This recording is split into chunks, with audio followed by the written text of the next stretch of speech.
1 minute.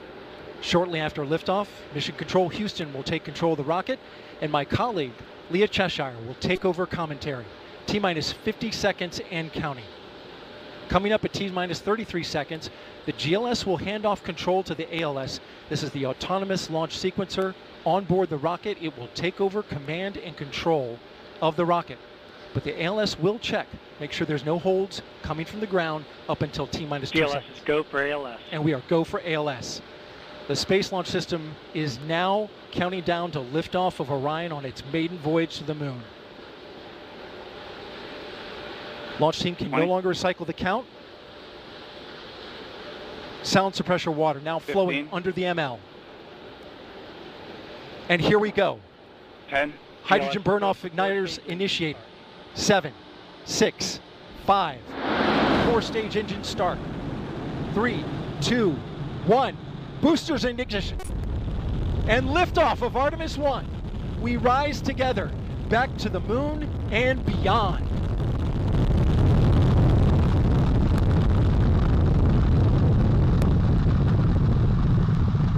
All 4 RS-25 engines on the core stage and 2 solid rocket boosters now propelling the vehicle at 128 miles per hour. Hearing good control on the roll from teams in Mission Control Houston. All good calls so far. Now 30 seconds into the flight of Artemis 1. First milestone will be for the vehicle to pass through max Q at about 1 minute and 9 seconds into launch. This is the greatest period of atmospheric force on the rocket.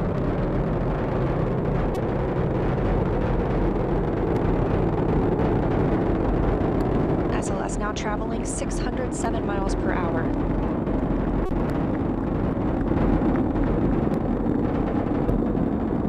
You're looking at 8.8 million pounds of maximum thrust. Quiet here in the loops in Mission Control. The 4 core stage engines are throttling down ahead of passing through max Q.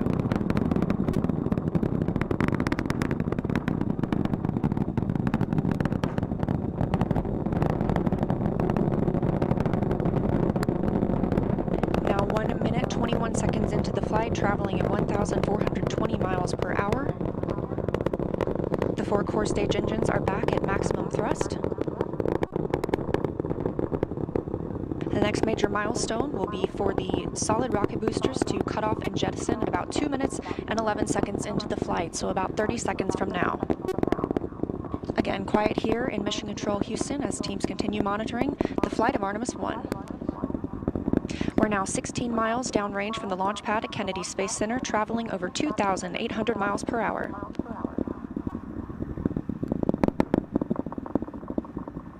Standing by for solid rocket booster jettison and shortly thereafter.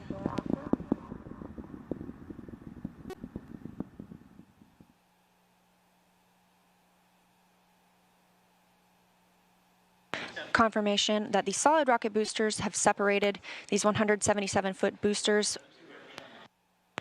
Now the core stage continues to power the flight of Orion, all 4 RS-25 engines firing, traveling over 3,400 miles per hour, 46 miles downrange.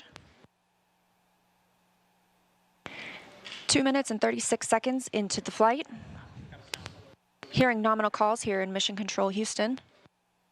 We've still got 4 good engines on the core stage. Next up, we'll be looking for the service module fairing to separate. This is 3 15 by 15 foot fairing panels, providing structural support, protecting the service module. Those will separate at about 3 minutes and 11 seconds into flight, and very shortly thereafter will be followed by the launch abort system separation. Just over 3 minutes into the flight of Artemis 1, now traveling over 4,060 miles per hour, 83 miles downrange.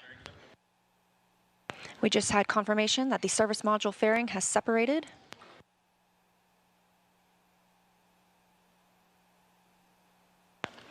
And that the launch abort system pyros have fired, separating those from Orion as well. For future crew members,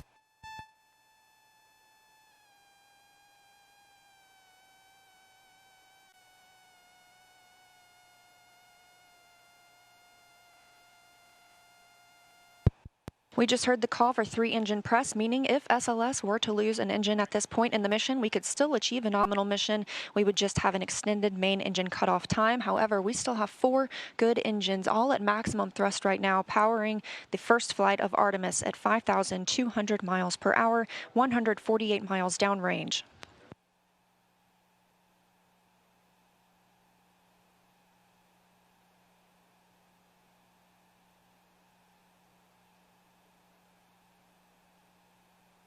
We're 4 minutes and 16 seconds into the flight of Artemis 1. So far, we've had a clean ascent. We saw those solid rocket boosters jettison about 2 minutes and 11 seconds after liftoff. Shortly after, we had the service module panels fairings separate, as well as the launch abort system. The launch abort system was inert for this flight, except to perform this separation. Those 4 core stage engines will continue to fire and power the flight of Artemis 1, now traveling over 6,800 miles per hour, 229 miles downrange. Booster flight controller reports that the engines are looking good.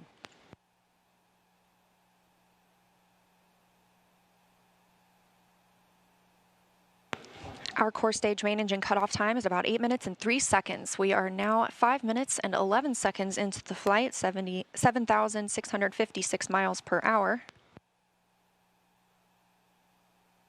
Again, 4 good core stage engines, those 4 RS-25 engines. The last time those core stage engines flew, they were taking space shuttles to orbit, and now with upgraded capabilities, they're launching the future of human spaceflight.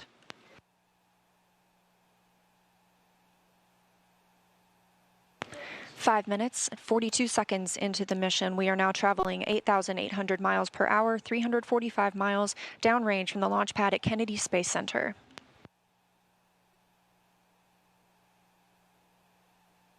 Again, we are anticipating core stage main engine cutoff at about 8 minutes and 3 seconds. And about 10 seconds later, we'll see core stage separation, at which point Orion and the interim cryogenic propulsion stage will be flying free. Now traveling over 10,000 miles per hour, 6 minutes and 15 seconds into the flight of Artemis 1, 427 miles downrange. Quiet here on the loops in Mission Control Houston. Teams continue to monitor this first flight.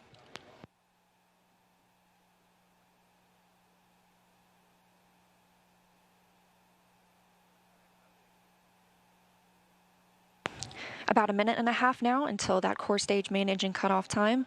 Our 4 core stage engines continue to fire at maximum thrust.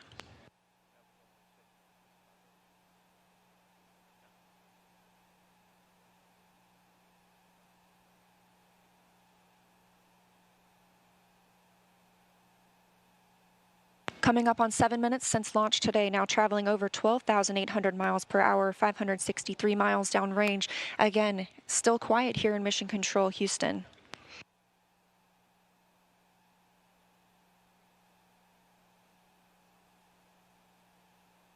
As we prepare for main engine cutoff, the 4 RS-25 engines are beginning to throttle down.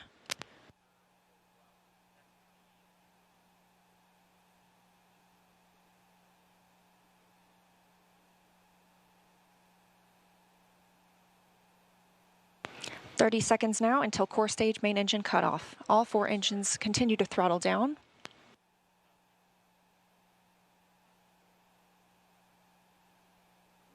Now 7 minutes, 45 seconds into the flight, traveling over 16,000 miles per hour. Continuing to hear good calls here in Mission Control Houston. We're standing by for core stage main engine cutoff.